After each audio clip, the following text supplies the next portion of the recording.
So how do we change a system where the fact of the matter is people have to go to convenience just to get their shit done during the day? I think the idea that you have to pick convenience or privacy is a false choice. Okay, why? Well, here I have a phone that runs all the normal apps that stops that third-party data tracking. So I live a normal life with a family and a very active job, and I'm constantly texting, taking pictures, using applications to do all kinds of normal things. And nobody sees it. No, let's be very clear. Okay, let's go down the list. Okay, is this a phone that makes you invisible to the world? No. This is a phone that has unique protections at different layers of the hierarchy of risks. Okay. For people listening, not watching, currently Joe is holding the unplugged phone, which is the company you're CEO The way I would say it is think about like a pyramid, okay? Think about a pyramid. At the bottom of the pyramid is third-party data tracking. Okay. This is all of this stuff that's commercially available, right? So this is, again, I go on any app. I think I'm just using a free app, and the app is sending stuff to known third-party data harvesters. Okay. That is happening to all of our many of the apps on all of our phones. This device stops that on the phone with this firewall that stops the apps from contacting those servers. Okay. Does that mean if I go on Facebook, Facebook's not recording what I do on Facebook? No, Facebook is definitely recording what I do on Facebook. We have some interesting things in the pipeline there, but that are not yet released. But I would say for now, third-party data is the bottom of the pyramid that our device is very unique at blocking that activity. Okay. I'll also say it's the most risky data because that's the data that's on an open marketplace. The Google and metadata is first party to them, meaning they're not like selling that to everyone. You can't go on a website and be like, Google, tell me where someone's phone is. Right. You can do that with these third-party ad networks. That's the main thing that is stopped at the bottom of this pyramid by our device. So that's a big, big problem. Separate from that, there's first-party tracking in Google and Meta. Our phone does not have any Google mobile services on it, so there's no Google activity. If you go on Instagram and give it access to your live location, I would say that that's probably a mistake. And our phone will let you do that. I would not encourage you to do that. What our phone does is stop the unknown third-party data tracking that's happening everywhere at the bottom. Now, what about when you go into Instagram and you say allow access to my photo library? That is a really dangerous thing. And it's actually really sad. I believe they had a whistleblower come out recently that talked about some of the insights they draw from the photo library. So you'll notice, like one of the things they according to what I recall from a whistleblower, correct me if I'm wrong here, but I remember one of the stories acutely was if it's a female and they've seen a high incidence of deleted selfies, that indicates like a low self-image and they might be a good target for a specific type of, oh, they'll like these kinds of products for girls who think they're ugly, that kind of, which again, I have two daughters, so it knows the deleted data too. If you give it access to the full thing, yes, that's a possibility. Wait, all right, hold on. Let's go back to Apple then. Why doesn't Apple have it built in to their services that when an app asks for full access to the photos, it just gets access, and there's still problems that can happen for this. It just gets access to the photos though, and not the metadata of everything you've done. Apple does have a great product, which is an out-of-process photo picker. So you'll say, Instagram, I want to post a photo, and Apple will bring up, you'll notice this like the share sheet I mentioned, when you go to share something and the share sheet slides up in front of the app. The Apple will do the same thing with the photo picker. It'll say, hey, pick the photo you want to share. Right. Instagram and other apps, I'm not saying Instagram specifically. I've seen many apps, I'm not sure if Instagram does this. Many apps will try to avoid using that service from the iPhone because they want to see all the photos. So I've had this experience with other apps where it's like, instead of using Apple's convenient picker that is invisible to the app, they want to push me to allow all access. But why does Apple allow that to be possible? If I put in an alarm system on my house, the alarm's going to go off if someone breaks in. It sounds like they don't have an alarm system. I would say this is a really tough spot that Apple's in, and I actually think in this area we're describing, I think Apple has a good product, which is this photo picker. And again, it's not like apps can't access that. It's like they make it very like to the customer. They're like, no, you really want to give us, repeated access, right? Persistently asking for access to the whole thing. These are the kinds of things like I think the photo picker is great. I mean, the big surprise to me is that I click ask app not to track and the app opens data sessions with third-party data harvesters that are known. Like that to me is a concern. When did you first discover that at Apple?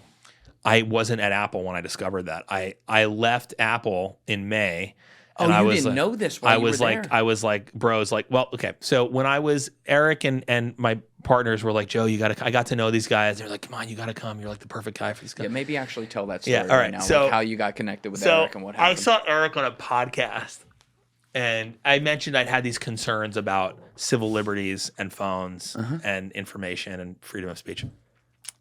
And I see him give this pitch on a podcast, and I'm like, man, I'm so glad someone's coming up with a new platform. I think he's got the right ideas, that it should be privacy focused. Erik's someone I respect a lot. He's a very smart guy. And I would say he's not a consumer tech guy, right? That's not his vibe. Wouldn't have guessed. No. So I ended up reaching out to him and starting chatting, just being like, hey, listen, I'm doing this stuff for a long time. I'm at Apple. And I think what you're doing is great, but I think the way you're describing the phones, like, it's not really exactly how it is. I think a lot of people perceive, for example, the phones are listening and Apple's making money off the phone, and that's just not real, right? So you reached out to Erik Prince and you said, buddy, I think you're wrong. Yes. You got some balls. Erik is a very, one great thing about Erik, I think when you're a Navy SEAL who knows how to handle himself in situations, he's just a very confident guy and can take information. He was like, oh, wow, new information. Tell me. So we got to know each other a little bit. And he was coming out to California. We met, and he was like, dude, and Ryan, who was the guy running the company before me, who has a security background like Erik, they were both like, this is your specialty. Like, you should do this. Like, here you are with the 6 kids on a farm, homeschooling, going to jujitsu classes. Oh, you homeschool your kids? I hope we homeschool our daughters. Our daughters were hoping to homeschool. Got it. Okay. We did a couple of the boys during COVID, but the sort of meme was like, you're sort of more oriented towards this direction. You know what I mean? Okay. And one of the things that had me stuck was like, yeah, but how different is it really? And I got to know Iran, who's my partner now. He's in Israel. He's a cyber specialist. You have a partner named Iran who lives in Israel. Yes, Iran, Eran, yes. Okay. And he's the CTO. He's a very talented engineer, and he designed this software. And I was like, man, I really need you to prove it to me. I was like, because guys, I was like leaving it was a very hard situation to leave. I'll put it that way.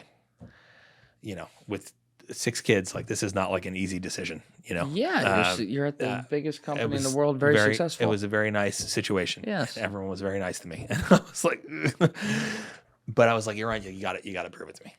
I need to know, and he showed me something he did, which later when I joined the company, we replicated with a cyber firm, where he showed me this sort of air-gapped test where he's watching the network traffic on the phones. And he showed me what the iPhone did. And I was like, but wait, you pushed Ask App Not to Track, right?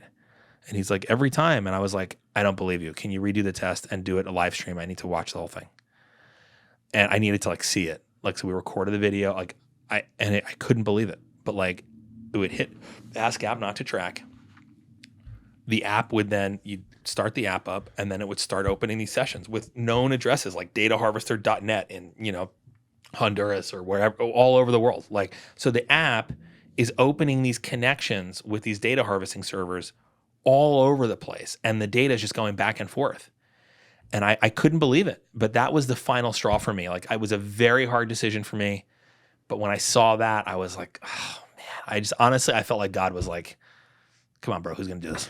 Well, this is one point of contention with the unplugged phone, and I understand this, and that is that there is, as far as the technology being built, we're talking about connections within people who are in Israel, who are extremely talented. And the fact of the matter is, Israel is a country that has innovated a lot of incredible stuff in tech, and it's also been used as information. It is the country that they are the most prolific spies in the world. They make the CIA look like Toys R Us at Mossad. These people are on a whole different level. and there is information. Like, I understand, like, they have a job to do. They're trying to protect their interests as a country.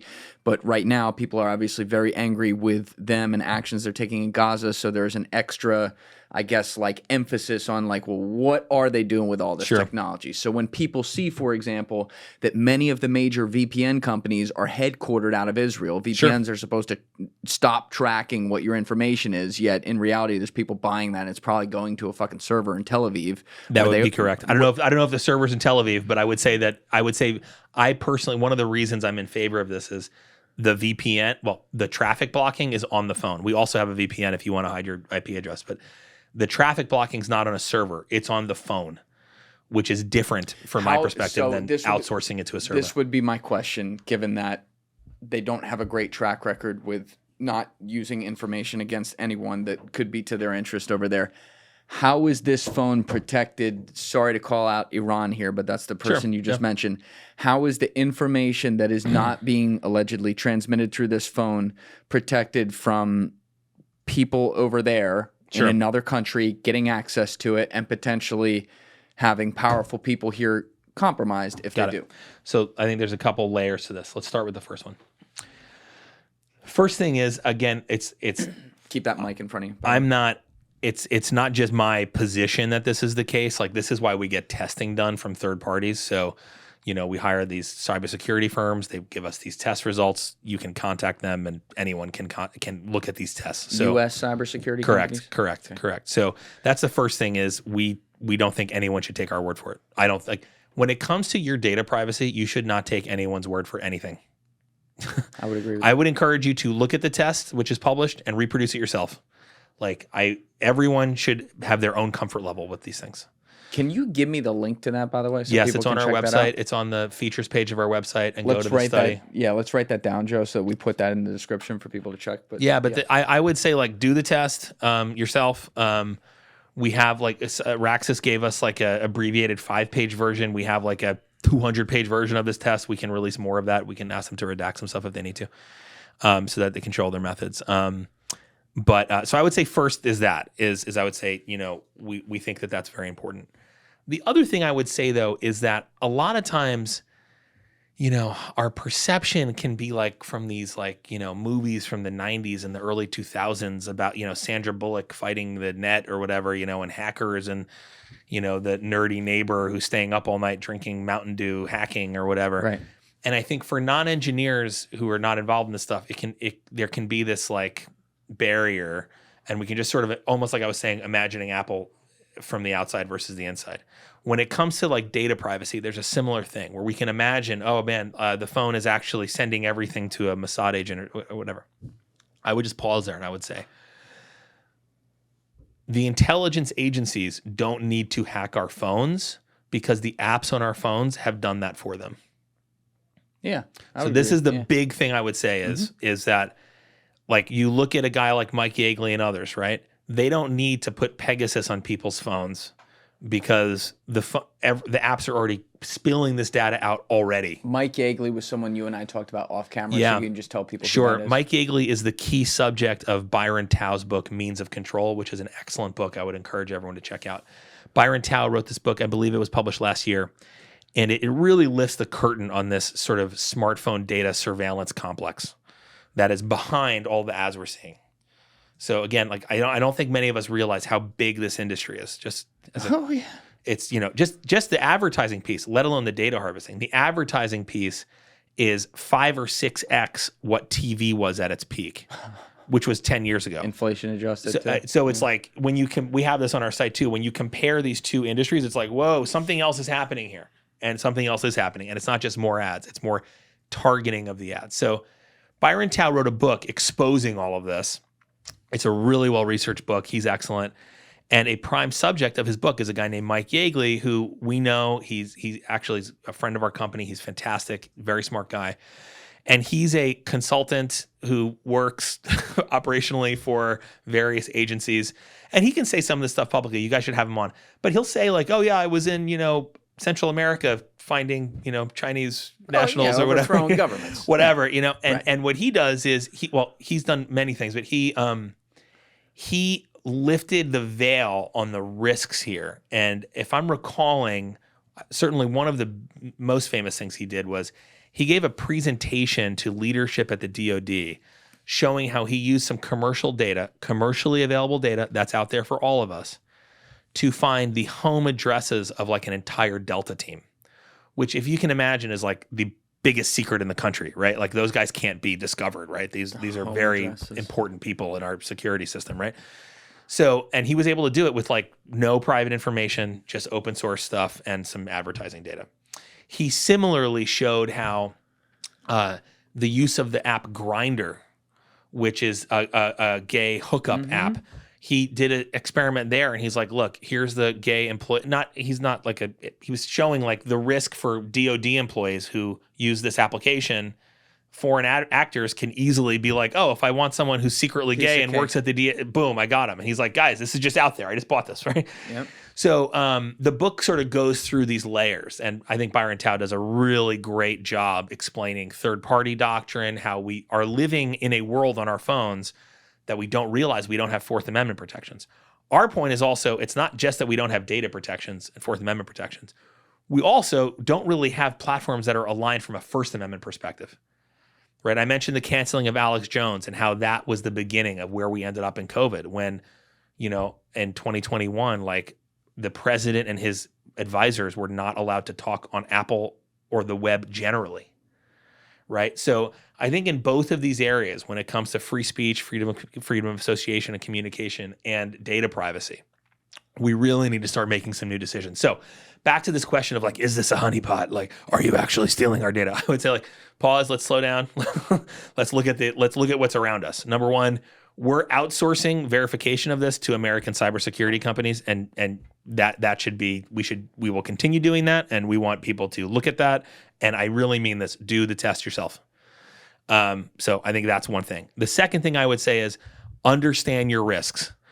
Our risks are not some Mossad boogeyman who is infiltrated our company, getting data that's not coming out of our phones, which I'll explain in a moment, like that doesn't exist. Our risk is the commercial system we've signed up to that is putting all of our information in an open marketplace. That's very real. So I would encourage us to sort of be a little more clear-eyed here around this.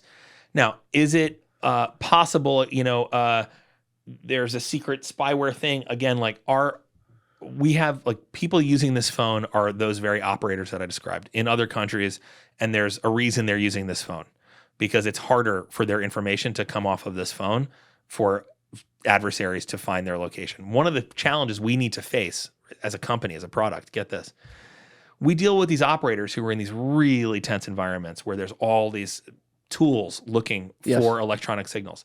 The problem with our phone right now for these guys, and they're using it, is it's too quiet.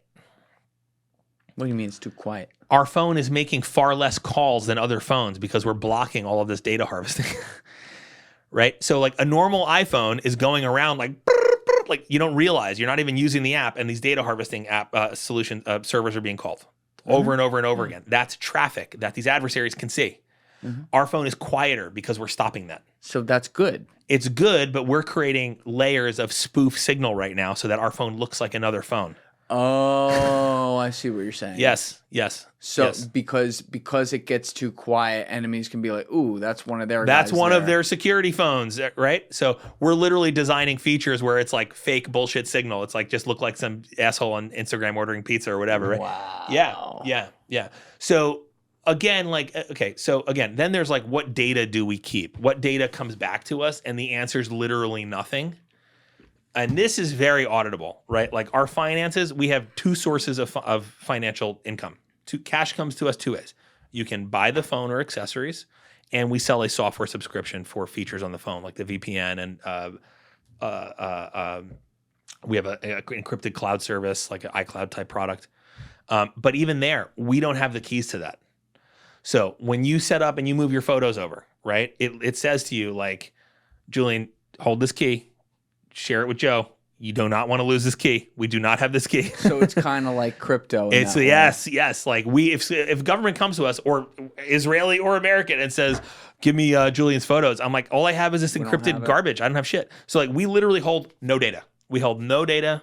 We want no data. Is there a back door though? I'm just thinking. Yeah, let's talk about it. I mean, we got to talk. I'm using a parallel term here, but you got to talk about 0-day type things because anything technology could have that. Is there a back door where something like a Pegasus could get in and take stuff? Let's talk about it. That is possible. Any piece of electronics can be hacked. We happen to have a unique feature to help with this called a hardware kill switch. Why does this matter? I normally just turn my phone off with software, right? I push a button, it says off, restart, I turn it off. After I turn it off, I use a little pen and I click that switch, and that separates the battery from the phone. Why do I do that? Because then it's like really off, right? It is possible that I could be targeted with something like Pegasus, and let's talk about the realities of this. Pegasus is extremely expensive to deploy, and it's used very rarely, though it is used. For people out there who don't know what Pegasus is, would you mind just Sure. explaining Pegasus is an offensive software tool that actually my partner, Iran, knows some of the people who were involved in that. Oh, that's not promising. Well, I think it is. I'll tell you why. I'll tell you why. I'll tell you why it's really encouraging. I'll tell you why it's really encouraging. Iran and Erik, why did they start this company? They were involved in using people's cell phone signals to find them. And they realized very clearly, we cannot live in a world like this. Like, what do you think, Erik? Erik, okay, I'll put it this way. I sent, there was recently, if you recall, the Iranian generals were all killed in a single night. And there was one video where the explosion was extremely targeted. And I sent it to Erik, and he just texts back, "Add ID." So what I'm trying to say is the people who actually do this stuff, I'm not saying Erik did that one. I'm just saying he knows how these things happen, right? What I'm saying, and I mean that, I don't believe Erik was involved in that at all, but what I mean is he knows how these things happen, right? So he goes, "Add ID," and like, that's how this works, right? So the guys who were doing that were like, our families are walking around with targeting vectors. I use that phrase. They are targeting vectors. Yes. So, and it's all commercial. They didn't need Pegasus to do that. It was just the ad ID. Yeah, Pegasus is just a whole different level. So what is Pegasus? Pegasus is a much higher end bespoke software that can be put onto the phone via various means. And again, this is like a team of people are deployed to get it on a certain target's phone. All you do is, the way I understand it, correct me if I'm wrong here, Joe, all you have to do is send the text. I don't even have to open it, and they're in. Sure, I imagine that is plausible. I imagine that series of events is plausible. That is totally plausible. And again, I think we need to reroute a little bit. Pegasus has been used tens of thousands of times.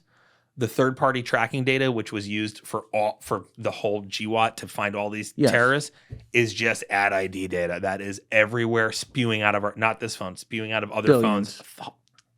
It's endless. Okay, so. Could something like Pegasus target our phone? Yes, something like Pegasus could target our phone. Do I think that has happened? I think that it is harder to target our phone than other consumer phones because it's a newer operating system. That doesn't mean it is impenetrable and unhackable. I think that's kind of a foolish claim. The way we think about it again is the pyramid, right? So I'll get to Pegasus. Bottom of the pyramid is third-party data. The next real risk is your phone could get taken, right? By law enforcement. It could get taken by someone who could hold you hostage. People don't realize this. When you cross borders, your phone is... Oh, it's wiped. You have no rights. They can say, open the phone, right? Okay. Yeah, there's a lot of countries I can't go to. So we have features like this that are important for people who are concerned about this, where, for example, I can create a false PIN code. Right? I can create a false PIN code on this phone where if someone says, open this phone, I can go, sure, my code is 1212, and they just wipe the phone. And they say you're lying. Well, what they open up is a phone that doesn't look wiped, but all my data's gone. We have another thing where I can say, hey, it's right here. If I'm not back here by Wednesday at noon, wipe. Right? So these are protections for this second layer of the pyramid. Why is it the second layer? Because it's more rare, but you're very vulnerable if your phone is taken and opened, right? And then last, there's the top of the pyramid, which is this like very serious, Pegasus-like or digital penetration of the phone. And is that plausible that could happen? That could happen to any electronics. However, software cannot overcome a lack of electricity. So what is the big risk of Pegasus? The big risk of something like Pegasus is your phone turns into a microphone that you don't know is with you. So you think you turn your phone off, you bring it into the important meeting in the skiff, and it's transmitting, not when there's no battery. So again, the way we see this is about there's layers to this. It's like a diamond with different facets, and it's about increasing your odds on every scenario. Yeah. Our goal is not, you don't need to be faster than the bear. You need to be faster than the other hunter. I agree with that. And I do on when you're talking about across vast society, what the clear, I don't know, enemy, if you will, is here. Yes, I would agree. It's the third-party data system because that's applicable to all of us in a lot of different ways and our rights potentially being violated. Get all that. Pegasus, yeah, they don't need to use Pegasus on my phone or Joe's phone or something like that.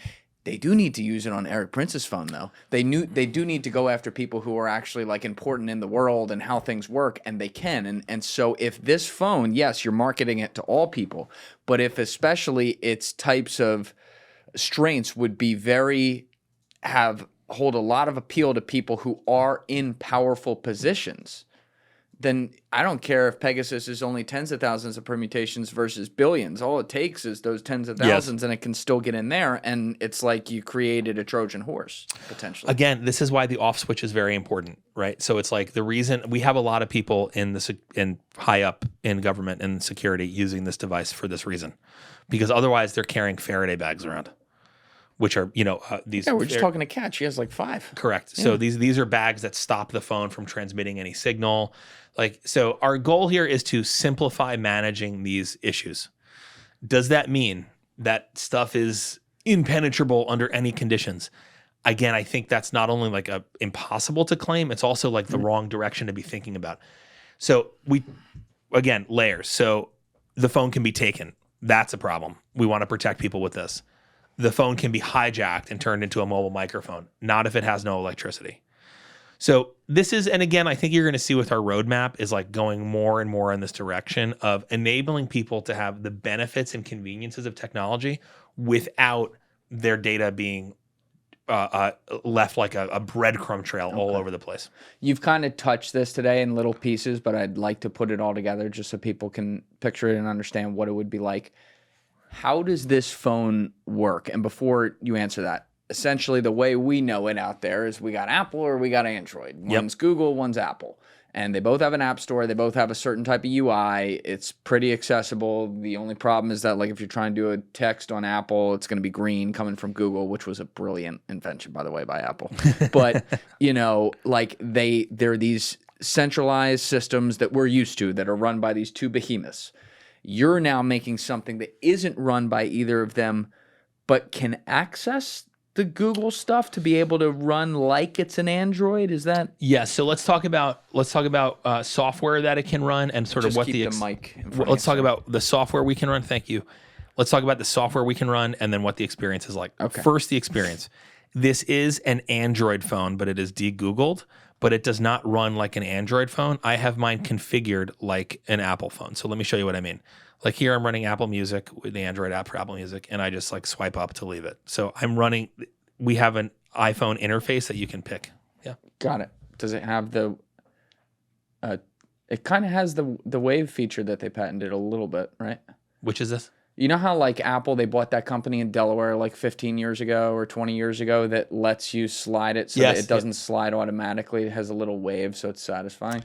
It has a little bit of that. Seems like that's all tunable. I mean, so for me, that's like a daily driver setup that I'm comfortable with. Okay. Right. So it feels like my iPhone. I've been on an iPhone for decades. Right. Yeah. So it's like using a normal phone. I can use normal apps. We have this like iCloud equivalent type thing. Again, not equivalent because we don't hold the keys. Right. So here's all my photos. I moved my entire iCloud over. We have an app called Uploader. You put it on your iPhone. All your photos move over, which is important for me. So like my whole life for the last 15 years is here. And I'm running other normal apps, right? We have this app center here, which by the way, I'm in airplane mode. I call it the app center. We named it the app center instead of the app store because we are not monetizing third-party apps on our system. This is an important distinction. How does that even work? Don't some apps have to sell for money? They can sell and we're not going to get a cut. I don't want to cut. I do not want to cut at all. I want our business model to not have anything to do with third-party software. How do you make money? I sell two things, a phone and accessories and a software package. So the software package, I just showed you the photos storage. That's one of the components, just like iCloud, right? So we sell for $12.99 and $19.99, two different tiers. We have, so here. Is that $12.99 or $1,200? No, so the phone is $9.89. Okay, so below 1,000. The phone is below, and we're keeping it below 1,000 as we bring production here, which we should talk about. Yeah, we're gonna, because I don't know how you even compete. I know, it's crazy. So the phone's $9.89, and then we have a software subscription for a handful of services that you don't need to have on the phone. The phone works without them, but there's some privacy benefits with these that are $12.99 a month or $19.99 a month, depending on how much you use. And those are only starting the second year. They're free for the first year. Before we even get to bringing the jobs back to the U.S. and the financial implications of that, how do you try to compete at scale with fucking Apple or Google when the only things, and I appreciate that that's the only things you're making money on, but the only things you're making money on are like some sort of probably small profit margin on the phone and then a little subscription plan month to month on software? The answer is we keep it small. We're an open source company. We're big believers in open source. So, we're not having to build everything ourselves. We leverage open and contribute back to open source projects. I think there are trends that make this possible, and I'll describe these. Why I think this is why I made this big bet. The main thing that makes this possible is that all of the software, like our experience of the phones, is primarily cross-platform apps. Very little of what sticks you to iPhone is iPhone only. It's like most of what you're doing is third-party stuff. Most of what you're doing, okay? Not all of it, most of it. So that's a trend that favors us. Is if I build a platform that all these apps can work on, well, then I've solved my big software problem. That's one. Two, I think we've left the world where people are really excited every year about the new phone. Like, oh, the line around the block. Whoa, the new iPhone 4, right? That's in the past. I agree. So the hardware has been largely commoditized. I think that we have a vision of like, instead of a new SKU every year, it's more like we make a really good phone every 3 or 4 years. We optimize the hell out of the OS, and we are not selling people a new phone every year. This is one of the things that makes it possible to produce here, by the way. I'll explain that in more detail. So again, that brings our cost down. I'm not designing a new phone every year. That brings our cost down a lot. So that's a trend that's in our favor, right? There's also things like RCS. RCS is an open source, or not really. It's an open standard that allows data messaging from Android to iPhone, so you can retain group chats and send large photos and videos. That's an important thing that allows you to have like a phone outside of the big ecosystems, right? There's a lot we're able to take advantage of that 5 years ago wouldn't have been possible. Then there's sort of like so technically you can make the phone, you can make a little margin on the phone. We actually like do, last year we've been cash flow positive. So it's great. You know what I mean? We're doing all right. We're making it happen. But then there's like culturally, why is this the right time? And I think people are more ripe than ever, and they're becoming readier every day to adopt products that align with their values. Rather than feel like they need to compromise on these big issues. And the big issues that we've identified are 3 things that I think are really big. Number one, we've talked about data privacy. It sucks to feel like my iPhone is being subsidized by my data to Google, which it is, right? If Apple's getting tens of billions of dollars a year from Google, that means that the price of my iPhone is basically implicitly sort of rebated by my data, right? So that's a compromise I don't want to make. The free speech issue. Like, it's uncomfortable for me to be requiring a platform that has shown me, or platforms that have shown me they are not going to have my back if things are complicated, to like continue on that road, right? So we have our own app store, so we're able to use any Android app at all, but the top 10,000 apps that people use are on our servers. So if Google or Apple cancels them, they stay alive on our servers, right? So we think that's very important. And then the last compromise that I think people are tired of making is paying for phones that are deindustrializing our country and building the industrial base of another country that happens to be our adversary. Now, This is not like an anti-China pitch. I think China has done a great job. They should deserve a pat on the back. We should learn from them. But I think this issue of how the phones are made is a very, very big deal. Yeah, we had gotten off this. This is a good time maybe to loop it back into Apple. Sure. Take a step back for a second and your concerns that you saw there. So it's like, recently a great book has come out about this. I'll send you the link to it. I'm forgetting the name. The guy was on the Daily Show recently, or whatever Jon Stewart's show is. But it's a great book. I apologize, I'm forgetting his name. A great book about the empire of industrialization that Apple has installed in China. Empire. The numbers are insane. Tens of billions a year. Over and over and over. And I want to be clear, this isn't like Apple investing in Apple in China. This is Apple paying Chinese companies to build expertise. So building a phone is very hard. It's an order of magnitude more complicated than a laptop or a tablet. It's really challenging. The margin for error is zero. The tooling's the fact that this thing doesn't overheat is like insane. It's like the amount of compute in this space that it retains these thermal dynamics is like a miracle. It's very hard. Okay. Now it's unbelievable. So the amount of money that has gone in is over $275 billion.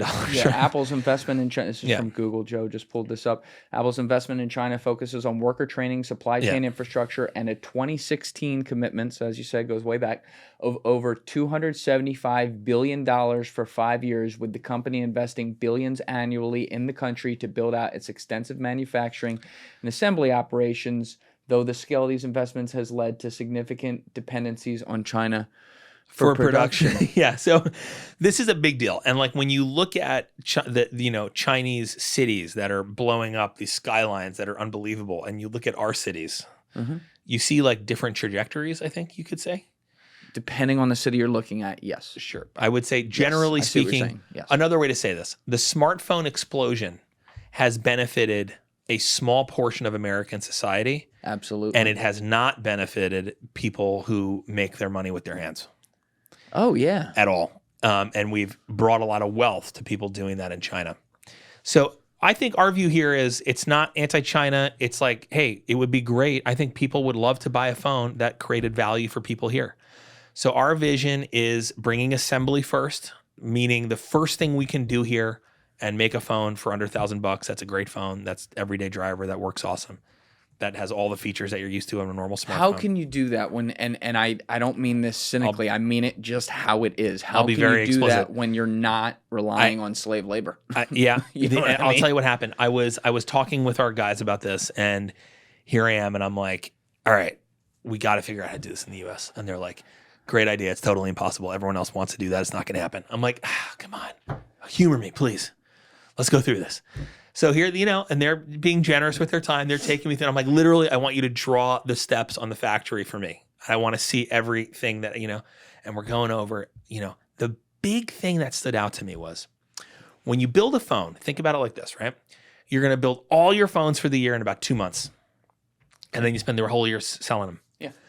But as I said, it's really hard to build a phone. So to build it for 2 months, you need to train those people for 2 months. So you're paying labor for 2 months when they're not building inventory. That means your labor cost is double. Yeah. When you bring that here, it breaks the bank. You're like, oh man, of course we can't do it. I looked at it and I said, what if we don't make a new phone every year? And they were like, well, but everyone makes a new phone every year. I was like, yeah, but no one wants a new phone every year. Who gives a shit? What if we just I buy a phone every 3 years. What if we don't make a new phone every year? And then we're like, we ran the numbers and we were like, yeah, we can do it in the US. Like, basically, when you take this huge labor cost of training everyone for a new SKU every year, and you're able to predictably make a certain number of phones every month, I shift my problem from this giant labor cost of training to a new problem, which is I could potentially run out of phones and have a wait list for a month, right? You could try to buy a phone. I could be like, we don't have enough bandwidth. I need to, I'm basically potentially not going to be able to meet demand as quickly. And I think people are willing to put up with that. What's your current profit margin on your phone? The margin on the phone when we get into it is, I don't want to, our CFO's not here and I don't want to get into, super specifics, but like we depending on the cost of customer acquisition, this is really where it gets tricky, right? All right, let me make it simpler. Sorry, I should have asked that simpler. when you look at cost of production. It costs $100 more per phone to make them here, and we're eating that in our margin because we think it matters. So how much does it cost to make a phone in China? We don't make them in China. We make them in I know, Indonesia. but if you did. I don't know. It would be very much less, much less. Okay. And here's why I think it's worth it, because I'll explain why I think it's worth it. We're not losing money on the phones by building them here. Our margin gets compromised. However, the full picture of the business is really in the long term about the stickiness of the platform and the software subscription. Like the idea of customers being on our platform long term, who we're storing photos for, who are using our VPN, other services of ours that we have rolling out. We think that and clearly charging them for what they're getting, we think that is a much better vision of a business than having feast or famine with the hardware. So our vision on the hardware is something like this. I think people are going to be very excited, and we're activating this soon. We're literally, I'm just coming off of trips where we're putting together the cash flow to activate this right now. Imagine going to a website for a phone, and what you see is, hey, I'm Bill. I put the camera module in your phone. If you got a problem with the camera, send it back. We'll fix it. And Bill's obviously like your countryman, and Bill's kids have dental insurance. You know what I mean? I think people will value that. I'm not saying everyone will value that, but I think many people will value that. And I think we can pull that off. I know we can pull that off. We're pulling that off. So I believe that how the phone is made can be part of the experience of buying the phone, of what you're getting. And again, this goes back to the 3 compromises. I don't want my data to subsidize my phone at the expense of my civilization. I don't want to have questionable free speech rights if things get complicated and my phone decides to turn off information that I want to have access to. And I don't want to be giving my money to another country when people in my country need some money, right? I think that those jobs. are jobs. Specifically, What I'm talking about is I would like the purchase of my phone to employ people in this country rather than what we're seeing, which is our deindustrialization. It's like we lost a war or something. And again, forget all the big ideas. These are just choices. They're choices, but here's the other thing too, Joe. Because you're in it and you see it every day. You live with it. You can feel it. You see where the jobs are. You're watching them leave. You're seeing how you can bring them back and the looks on those people's faces when they have a job and they can build the phone here. But human nature is that when things are not directly in your backyard, you hear about it for a minute and you're like, wow, that's terrible. And then you go on with your life. I'm not disagreeing with you that there's now a market where there's more people who are thinking a little more about where their stuff is from and what it's about. But a lot of the same people who will say, boycott Nike because I hated their latest ad. 2 weeks later, they're going to buy some running shoes, and if they like the Nikes, you know what I mean? I'm totally with you. And, I think Nike's taken a bit of a bath, so. A little, sure. but they're still fucking Nike, you know what I mean? And our goal is not end Apple. Apple's a great company. And by the way, success for me could be that we reset standards for other companies. That would be fantastic. Right, you make them move towards you. That would be our vision here is to serve our customers according to those 3 core values that I just described. And I believe, just like Steve said, if I do that, the money will take care of itself. I don't think success for us is not we replace Apple. Success for us is a portion of the market that is aligned with what we're doing, allows us to have a great business. And if other companies align with our practices and our approach, that will be success. All right. I have a question on that. I'm going to pull it back to kind of get there on it. And I want to focus on the China Apple thing that you witnessed that we just touched on a couple minutes ago. And you'll see where I'm going with this. China is a company that has prevented a lot of U.S. tech companies from doing business there, right? Google's not there because the restrictions got so insane that they left in 2008. And they built their own knockoff companies that became big of all these different types of companies. Now, Apple has sent a lot of jobs there so they can stay in the market and, also get their product made cheap and ship it all over the world and everything. What impact do you think that had?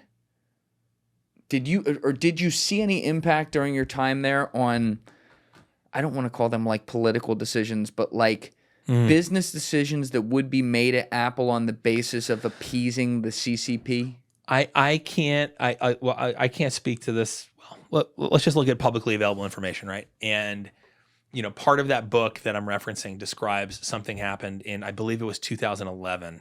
Okay. I believe it was 2011 when the CCP decided to single Apple out as an abuser of the Chinese people.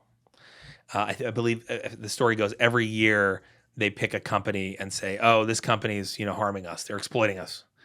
And this one year they picked Apple and said, yeah. Yeah, there it is. They harm us. They just want us to work. They don't care about us. They're exploiting us. And as I understand it, this book that I was describing, the response was for Apple to get very active in making investments in growth in China. So I think that understandably, I think Apple was making decisions in its best interest at the time to double down in a market that's, first of all, a huge market, that's incredible expertise of manufacturing there. I mean, like there's many reasons to do it there. Do I think that led to pro-China? I mean, I think the results, as the Bible says, like you can tell a tree by its fruit. Mm. You can tell a tree by its fruit. Mm. So the numbers we just saw, that's real. That's real. The cyber test we did, that's real. That's fruit. I also think that I really believe this. The cultural stuff we're going through as a nation, where we really saw this reveal itself a lot in COVID. I think we saw this a lot yesterday with, Robert Kennedy's. I don't know if you saw his Senate hearing. I heard about it. I didn't. But see it was one of these very different people perceive it very differently, right? Yes. Understandably. I do think that a lot of what we've seen in the last few years is these big companies that we're giving all of our money to, that are these giant institutions, which, as we remember 15, 20 years ago, were these crazy startups with crazy ideas, and now they're like the establishment. I think we have seen them put forward and promulgate and broadcast, and in some cases enforce ideas that are like really anti-American ideas. I think there has been a big blurring of the lines of Google, Apple, Meta, are platforms, but they make decisions like publishers. Yes. They promote ideas into our culture and they hide ideas on their platforms, I think, more than we might realize. That's right. That are out of sync with the perspectives of their employees. And I think that is a very, very big deal. I think that is, I'm not saying it's illegal. I'm not saying it's anti-constitutional. The Constitution does not restrain companies. It restrains governments. But what happens when those companies become governments unwittingly, though? My answer to that is, let's innovate. We're Americans. Let's not sit on our couches and complain. Let's build shit. You know what I mean? Let's build better products. Like at the heart of your question is, but the UpPhone's less convenient. I don't really think that's true, right? I don't really think that's true. Like certainly, like we are arriving very rapidly at parity, right? The one thing we haven't landed yet, which is coming soon, is a digital wallet. So like I have this wallet case, right? Yeah. How do you define parity there? Experiential parity. Like again, if all of my digital activity is through cross-platform apps, and we service all those cross-platform apps, well, that's the big hurdle. Meaning I can move from Apple and go to your phone and not really have a problem. Correct. There will be some things you notice, but it's not like night and day, right? It's not like the cost that my job is basically this, right?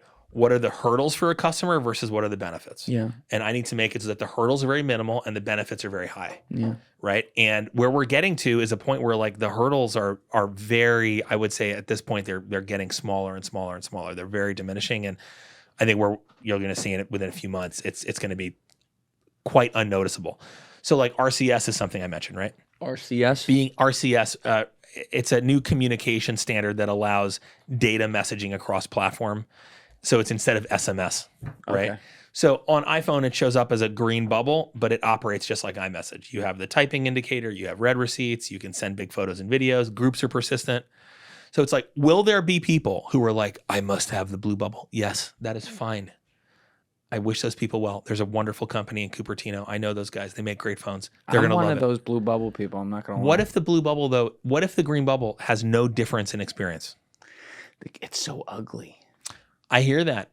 I would say there are more people than we imagine who would joyfully have an uglier green bubble and a free country than be stuck on the blue bubble. I think that there are a lot of people who feel that way. I think that there is a subset of people that feels that way. I think that, again, it comes back to do you see it directly in your backyard? You don't, because you don't see those third-party companies, and it's like, I wonder what they're doing. Well, I would say I think there are subsets of the country who really do. Yeah, right? no, so there's to your subsets. point, but like, are there people, like, compare today to before COVID? Okay, are there more or less people who are concerned about medical freedom? Oh, a lot more. Okay. Those are people I'm talking to. Are there more or less people who are concerned about their ability to homeschool? I agree. Your point's being made. So, I agree. I'm talking about it, but maybe I should have been more clear about this. I'm talking about it at mass scale, though. Like, I don't know the percentages off the top of my head of what percentage of people in the country, in America alone, own an iPhone, but it's large, right? It's huge. I don't think you'd ever have a market that big for something like this. I don't think our goal is not to have a market that big. Our goal is not oriented towards market size. Our goal in the United States is to have people living their lives on digital devices that protect their constitutional rights. And if Apple and Google embrace some of the standards we're setting now, we will see that as total success. So and I like that, because you're basically trying to say a challenge from the outside forces action, and that's a nice added benefit as well. And then people could get their blue bubble and also have some of the benefits. That's great. But the reason I brought up the China thing again and the influence of a government there is because the next layer below that involves everywhere around the world, be it home here or all these other countries, which all have different intelligence agencies, and they all have their own motives, and it's below the bureaucracy. They do things in secrecy. In a lot of ways, you could say, like, collectively, their little disagreements with each other are what creates the world as we know it. Let's start here. At Apple, I mean, people have heard the stories about what happened with Hunter Biden's laptop story and stuff like that at Meta, or you know, and at Twitter, and how intelligence in that case it was U.S. intelligence, it seems like, meddled with information getting out and got into these companies and said, here's what you're going to do. At Apple, how much did you experience seeing any intelligence agencies, I don't give a shit who they were, having some sort of either perceived or even uncomfortably direct relationship that made you go, wait a minute? I'll describe some data points, and I'll allow you to draw your conclusions. Okay. Because I don't have a big reveal here, but I'll just describe some daily life experiences that might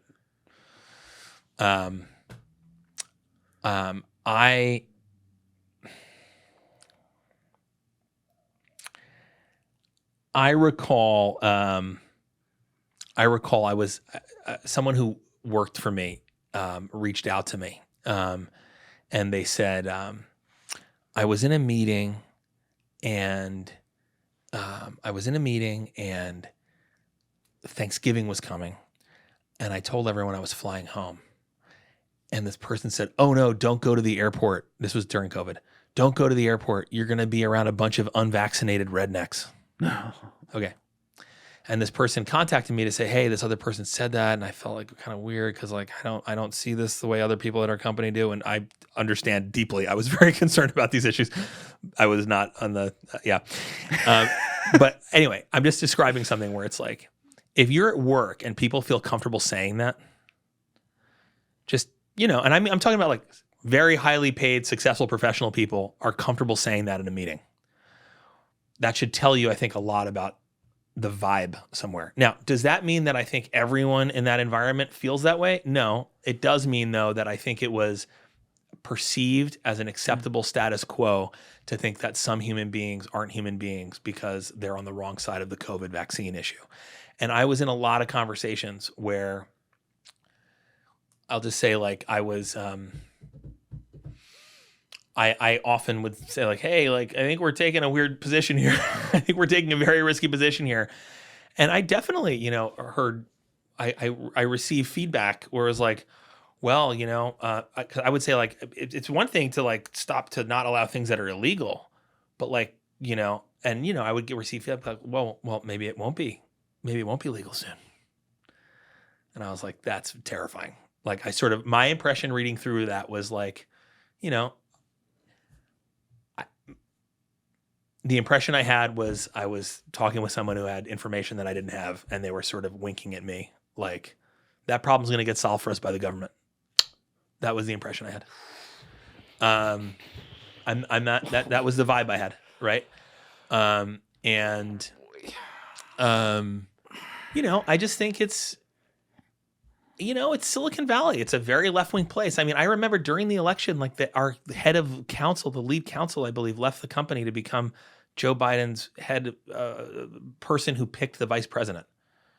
Right. So it's like, and that's, you know, companies are aligned with different stuff, but it's like. It would be fine if it wasn't like 99-1 in favor of any party in the industry. I agree with you, but it's like, it's very pervasive. And like, yeah. I'll even tell you, this stuff is changing though. Like I live in this area. I live in this beautiful area, you know, in the Bay Area. And, you know, it's perceived as this like really, really left-wing area. And I get it. Like, trust me, my kids are in some schools where I'm like, whoa, oh boy. You know what I mean?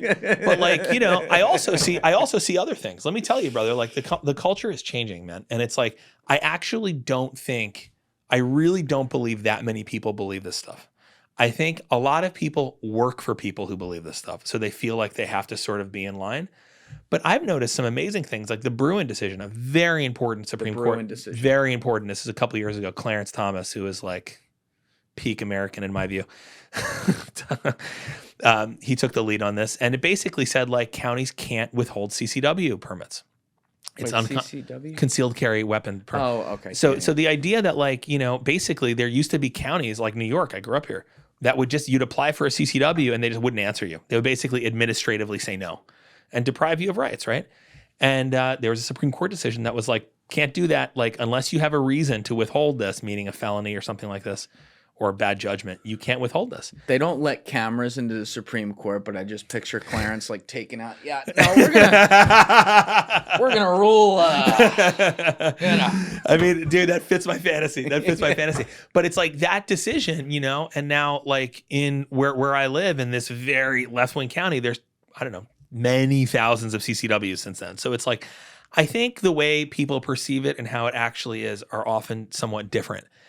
You know, I went to our Independence Day celebration at our community center near my house, and they have one of those out there? Dude, it looked like I was in Oklahoma or something. Wow, that's just awesome, brother. I want to like, see that. Wow, I was really encouraged, and like I'm telling you, a few years ago, no way. Yeah, no way. So, I think that the center of gravity is shifting dramatically. I don't think the answer is like it's going to be some new super right-wing thing. I think that we went through a spell. I believe there's like a spiritual dynamic to this. I think we went through a period of time that revealed a lot. And I think the world is different now. So, you know, again, back to your question, like, is success for us like everyone using this? No, that's not our vision. It's moving the needle. It's moving the needle, and it's finding like-minded people and servicing the shit out of them with a product that's super great. Yeah, it's an interesting way you put it too. And I've given this speech on my podcast several times before, so apologies to people who've listened to it. But it always comes in different forms. These, as you just called it, a spell during this time period where there was a lot of crazy shit happening. But like, we see this pendulum, even if you just look since World War II, and you could go past that. But you know, Truman, Eisenhower, right? Left, right. Kennedy, they whacked him, left Johnson in there. Mm-hmm. Nixon, they kicked him out, left Ford in there. Carter, Reagan bought 4 years for his intel buddy H.W.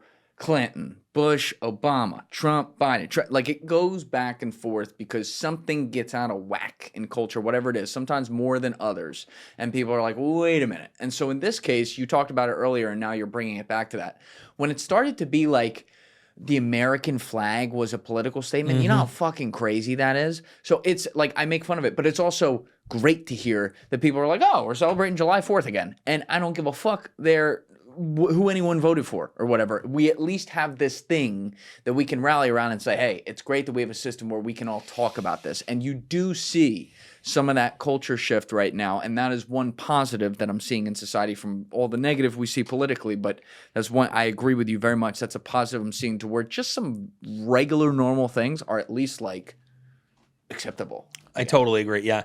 I think it's completely resetting. And I believe that there's a lot to be hopeful for.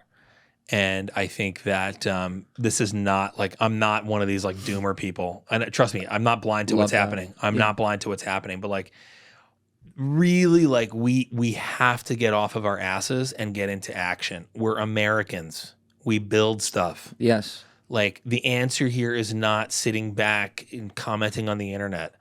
You know, we have to make things. We have to make things better. Thank you guys for checking out this clip. If you haven't already subscribed, please subscribe and hit the like button on this video. It is a huge, huge help. And if you'd like to check out this clip's full podcast episode, that link is in the description below or right here. And finally, you can follow me on Instagram and X by using the links in my description below.